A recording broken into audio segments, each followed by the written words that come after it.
আসসালামু আলাইকুম। আজকে পরাচক বয়সে বাজারে আজ রাত অগ্নিকাণ্ডে 9টি ঘর পড়ে গেছে। এখানে কারা কিভাবে আগুন লাগছে কেউ জানে না, তবে অনেক সাধারণ মানুষের অনেক ক্ষয়ক্ষতি হয়েছে এবং অনেক দোকান পুড়ে গেছে, মাল সামানের অনেক ক্ষয়ক্ষতি হয়েছে। তাই আপনাদের দেখাচ্ছি কিভাবে পড়ছে ঘরগুলি সম্পূর্ণ।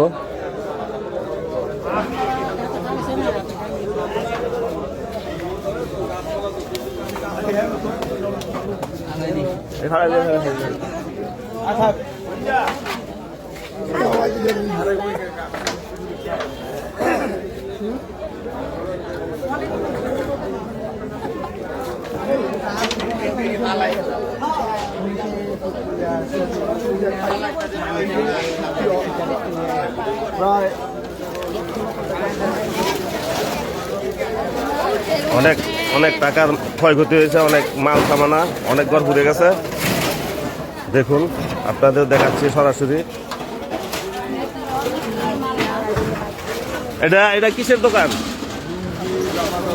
লুঙ্গি, জামা কাপড়, গেঞ্জি সব পুরা ছাই হয়ে গেছে। আচ্ছা, কিভাবে কতটা বাজে আগুন লাগছে কিভাবে বলতে পারবেন? বলতে পারবেন না?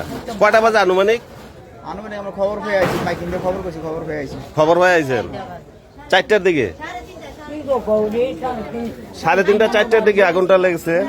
সব পুড়ে গেছে, কোনো বাকি নেই। এখানে প্রায় 9টি ঘর একবারে ধ্বংস হয়ে গেছে, পুরা বসীভূত সম্পূর্ণ। এটা কি মেডিসিনের দোকান ছিল? কিভাবে লাগছে কি এটা কোনো জানেন? তবে অনুমান করা যাচ্ছে যে বৈদ্যুতিক শর্ট সার্কিট। কিরম মাল সামান, কিরম কত টাকার মাল পড়ছে? 12-13 লক্ষ টাকা। 12-13 লক্ষ টাকার। এই যে দেখা যায় ওই যে কয়টা ঘরের মতন পড়ছে? 4টা ঘর একবারে। ফায়ার সার্ভিস আইছে কোন সময়?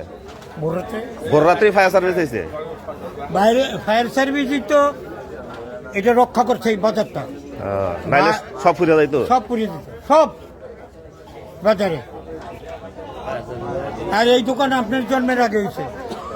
এটা তো অনেক আগের। এটা মায়া মেডিকেল হল, এটাই কোচের ব্লকের মধ্যে একটা দোকান ছিল, আর কোনো দোকান নাই। এখন পুরা সব সাপ, কিচ্ছু নাই,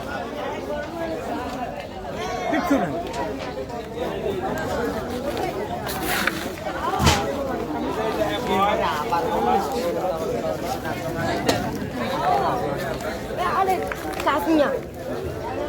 চারদিকে শুধু ধ্বংসস্তূপ, সবকিছু পুরো একবারে ছাই। দোকান 4টি দোকান একবারে পুড়ে গেছে। অনেক মাল সামানা ছিল এখানে, মেডিসিনের দোকান, কাপড়ের দোকান, মিষ্টির দোকান আর অন্যান্য দোকান, সব দোকানই একবারে পুরে ছাই। তো